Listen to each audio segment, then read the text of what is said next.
All right, 5 seconds. Okay. All right, now we turn our attention to what everybody was waiting for today. The DIAA football committee met and they set the playoffs for the upcoming playoff tournament. First time there are 3 classes, plus don't forget about the Special Olympics unified teams. That has not been released yet, but they'll be playing as well during tournament weekend, whatever it's going to be, Friday and Saturday. Site still to be determined. When you look at the Class 3, when that came out and you see Smyrna number 1, the first question the kids in my neighborhood asked is, how could Smyrna be number 1 when they beat Middletown? Well, here it is, real plain and simple. Smyrna played 10 games. Middletown only played 8 games because the Salesianum game was a no contest. And then the other game they played against that team from out of state where they basically walked off the field at the end of the first quarter, I think it was, or whatever it was. So you get points if you play and you get points if you win, but you can't get points if you don't play. So that was a simple math formula as to how Smyrna got the number 1 seed. And Marty, when you take a look at those Class 3A matchups, and again, let's roll through real quick. Smyrna number 1, Middletown number 2, number 3 is Salesiana, number 4 St. George's, number 5 Dover. And that's pretty much the bye bubble that we have been talking about for the last few weeks. And then number 6 is Sussex Central. Number 7 is Appoquinimink.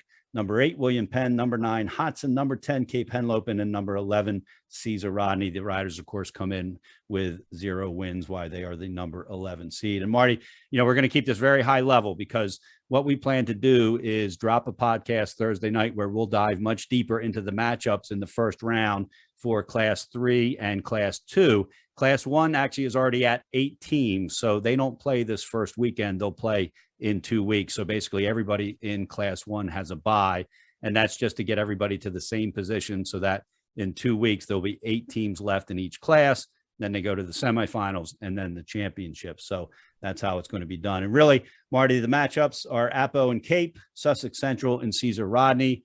Shouldn't be a whole lot of surprises there. The one that is kind of intriguing is William Penn and Hodson. That game will take place on Saturday at 12 o'clock at William Penn. And all of these game times and dates are subject to change. They make that very clear. Most likely not going to change, but they always want to give themselves that opportunity to change it if they must. So it'll be number 8, William Penn, number 9, Hodson is the most intriguing games, as you would expect an 8 and 9 game to be in the first round of these playoffs.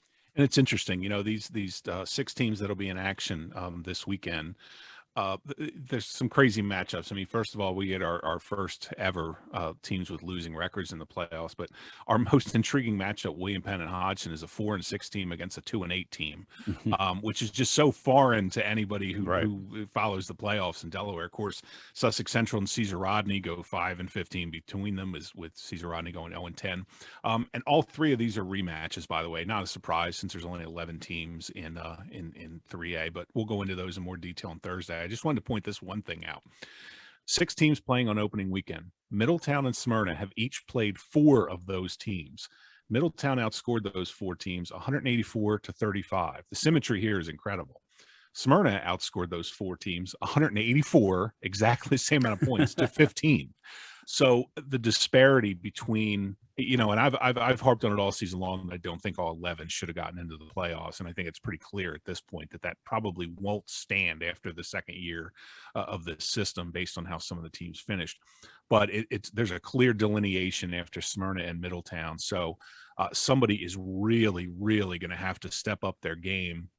And, I hope we get some great first round matchups. So on paper, they're not great first round matchups, but I agree that the William Penn Hodgson game, Hodgson just seems like there's talent there. They just haven't been able to get together. They've been killed by injuries. So we'll see what happens, but an interesting first weekend for realignment at the top level in the state.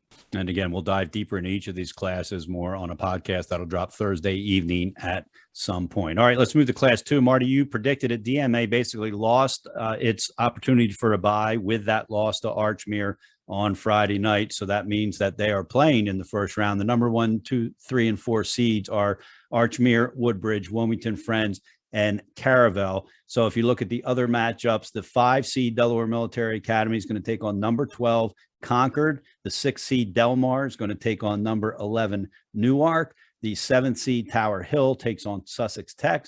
And then what we think would be the most interesting matchup of that first round, number 8 St. Mark's is going to take on number 9 Howard. And I was trying to look at something you could compare. And if you're one of these people that looks at common opponents, St. Mark's lost to DMA 35-7, and Howard lost to DMA 28-20. And again, both those games were played in the second half of the seasons. I don't take a lot of, I don't look at anything that happened early in the season because I think teams change a lot throughout the season. And so that was the one common opponent that I looked at against a playoff team. That was the other thing I was looking for in a common opponent, not somebody that both of them blew out necessarily. So that should be the most intriguing of those first round games. I agree. And one of the things I loved about these 4 first round matchups is there's only one rematch, and that's DMA and Concord. DMA won that one 43-0 a few weeks ago. But so we get to see some fresh blood there in the matchups because there's far more teams in 2A than any other. That was bound to happen at some point. I'm glad to see that we'll get some interesting matchups. I actually think Tower Hill, Sussex Tech could turn out to be somewhat interesting. The other games probably are going to be blowouts. That St. Mark's Howard game, the atmosphere at the graveyard on Friday night could be incredible if the Howard fans turn out, and I hope they do, because I feel like the St. Mark's fans are going to a home playoff game. It's not something they've experienced recently. It's been a while since St. Mark's has had a playoff appearance, so they missed by 1 game last year in the COVID shortened season. So it's going to be interesting to see, but I could see a great atmosphere out at the graveyard on Friday night. This is going to be an interesting tournament. Those top 4 seeds. I was shocked. Once I figured out that DMA was going to drop out of that seed, I kind of took a look at their schedule. Their schedule pales in comparison, through no fault of their own. It's just the way that everything shook out. Yep. But their opponent's winning percentage was under 500. They were the only one of the top 5 seeds to have that. So once those bonus points started getting added up, they fell out very quickly. So congratulations to all the team, and congratulations to Archmere and Smyrna. As you mentioned last time, I was shocked at that. I did not think Smyrna was going to be number 1. They did rack up the bonus points, though, much in the way Archmere did as well to secure their top seed. So I love this. Again, the first weekend, the 4 matchups, 3 of them are brand new this season. They have not played each other. So maybe we get to see some good football here.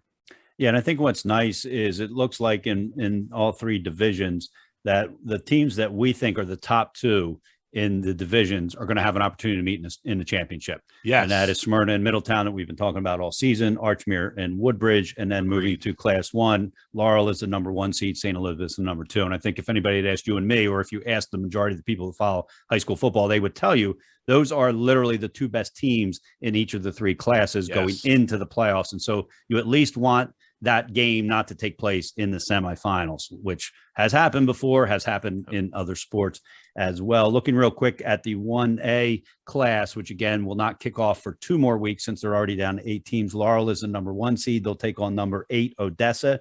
The number 2 seed is St. Elizabeth's. They'll play number 7 Charter School of Wilmington. Number 3 seed is Tatnall. They'll take on number 6 seed Seaford. The number 4 seed is St. Andrews.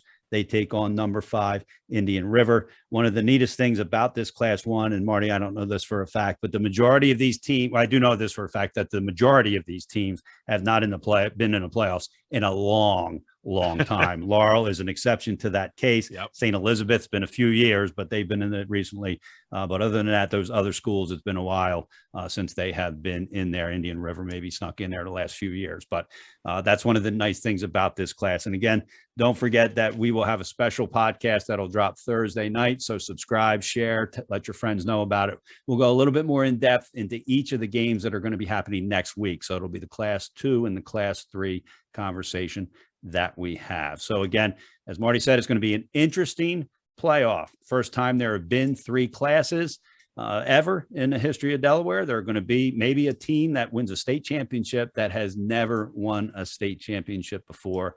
One of the nice things about it. Plenty of criticisms there are for how the classes are done, which teams are in it. People just they don't criticize, they evaluate. They like to, tinker with things and think about how they would have done it type of thing. But hats off to the DIAA, hats off to the Delaware Football Committee, who probably spent about 5 hours today ironing all these final things out. And we do appreciate them. They all do that as volunteers, taking their Sunday to do that. So a nice job by the DIAA, by the football committee to get to this point. And now let's carry it through, see how it is, and evaluate and go from there. And it was interesting too, because they had to navigate the ref shortage, which is a couple of people Right. said they wondered why some games were scheduled at different times and days. My guess is they usually, I know in the past, they have asked teams, the top seeds, when they wanted to play and where, and they tried to accommodate them, or not where, but what day they wanted to play. This year, I do not believe, based on what I heard, they did not do that. And I'm guessing that is because of the ref shortage, that they had to map this out ahead of time as to what days and nights would be available for the referees, and then try to set matchups accordingly. And there's championships going on throughout the state. Volleyball Monday night at the Bob Carpenter Center. Soccer semifinals are this week on Tuesdays and Wednesdays, and field hockey, same thing. So check out the calendar, check out the schedule, get out and support these high school kids in all the sports. Unified sports finishing up as well. And the cross country championships, I believe, took place this past weekend. Yes. And so that has finished. And so again, good chance to go out and support these athletes, who are thrilled to be back in action after the COVID year next year.